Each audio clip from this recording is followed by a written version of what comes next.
Alibaba.com has been helping people all over the world turn their good ideas into great businesses.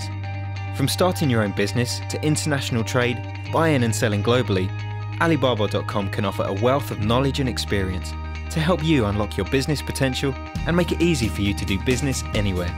We spoke to 3 of our customers to see how they grew their ideas into successful businesses, understand where their inspiration came from, the challenges they faced, and what success looks like for them. Fraser Smeaton founded Morphsuits in 2009. Now he sells multicoloured lycra fancy dress costumes in over 20 countries around the world. Rob Forkan set up Gandys flip-flops in January 2012. Within his first 6 months trading, his products are now stocked in 60 retail outlets around the country. David McLagan founded Tosh with his wife in 2007. He designs high-quality souvenirs which are sold in leading high street department stores. I guess the idea came from a very simple proposition. That was pretty much every souvenir, every gift that you wanted to buy that reminded you of a place was pretty much Tosh. So that's where the name came from. I guess when we started our careers, we'd always fancied being entrepreneurs, but we didn't have a good idea, and we also knew we didn't really have any skills, so we went in the usual path of corporate jobs. I met Gregor at university, and we'd always played rugby together, and rugby involves a lot of partying, a few drinks, and a fair bit of fancy dress.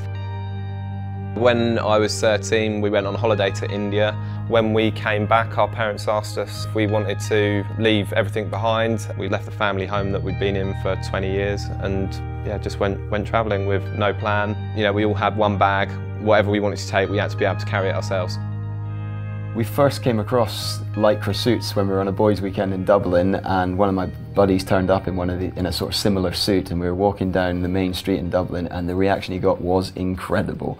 People stopped watching street theatre to turn around and watch him. People were buying him drinks, hundreds of photos, and we were just like, wow. But at that point, we weren't thinking of it as an idea, we were just thinking of it as something we would want to wear to more stag do's and more weekends away. Our family told us that we were wrong to move abroad and travel around India, and said that, you'll never learn anything. Our cousins went to Oxford and Cambridge, and we were pulled out of school at 13 and 11. We were always told, you need your education, you need this, you need that. I suppose my biggest passion always was travel, and when I went to cities and countries around the world, I found that there was nothing really good to remember my trip by. I worked as a creative in the advertising industry for about 18 years. My career had been about building brands for other people, and I suppose I always wanted to see actually how difficult it was to build one for myself. I suppose I always had a passion for wanting to create a business that produced products.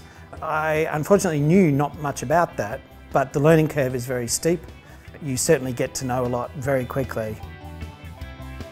After years of travelling and living in flip-flops, and then with literally all the work that we've been doing in slums and orphanages whilst we were travelling, I was on a train one day and I was reading an article about a flip-flop brand that had started, and within a very short space had sold over 5 million pairs. Gandys flip-flops came to my mind. It all sort of fell into one. There was no plan, it was just literally no different to our travelling, just seeing what happens and just hoping you land on your feet. The business is run by myself and my wife. We're equal partners. We decided we didn't need to be in London anymore, so we went for quality of life and headed off to Brighton. It's been a big adjustment from Ali's perspective. She came out of a large corporate environment where she was used to, I suppose, being mollycoddled in a business, and she was on a much steeper learning curve than I was because I'd done it before. I was in a big corporate world where I had everything at my fingertips. My computer broke down, someone was there to fix it. I had a corporate phone, corporate car, corporate healthcare, everything. And then to move out of that was one of the most challenging things I've ever done, I think. I never envisioned myself as being an entrepreneur. I always thought I would work for someone else because I was safe in that environment. So the transition was extremely difficult for me. We actually managed to sell more than £1 million worth in the first year. In doing that, we were so tired from coming home from our day jobs and then having to work on what was becoming quite a big business. We had to make a decision between the two, and ultimately we were loving doing Morphsuits. We saw the potential of it, so it was a pretty easy decision. So we all quit our jobs and became full-time in fancy dress. Not many people give up mainstream corporate jobs to go into fancy dress. It's not the usual route, but we were pretty convinced it was the right thing to do. The biggest thing that we actually worry about at that point when we're leaving is the pressure of messing up what is obviously a good idea. There's no pressure when you've got a bad idea, because it's all right, you just write it off. As long as you've tested it cheaply enough, you can go and have another idea. But when opportunity knocks to make something big, I find it more scary. I spent the next year researching and refining the product, and in January 2012 formally started the business. Within our first 6 months we've managed to get over 60 stockists within the UK.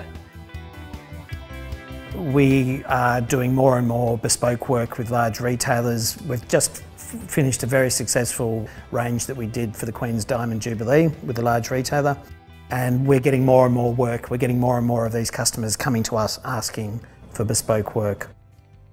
We've now got interest as well from retailers from Sri Lanka to India, South Africa and the United States. Oh, it's a great feeling to walk past the shop and see the Gandys in the front window, and hopefully we'll have it in the big department store soon too. I think for me it's very much about a sustainable lifestyle. So spending time with my family, having an income, being able to spend time in Italy with the family. One of the distinct benefits of what we've done is that I get to see the kids every morning, I get to bath them every night, and I would hope they feel like they know us. We sell Morphsuits all around the world. We have websites in 14 countries and we sell to shops in 20 or 30 countries. I think success for us is a three-pronged thing.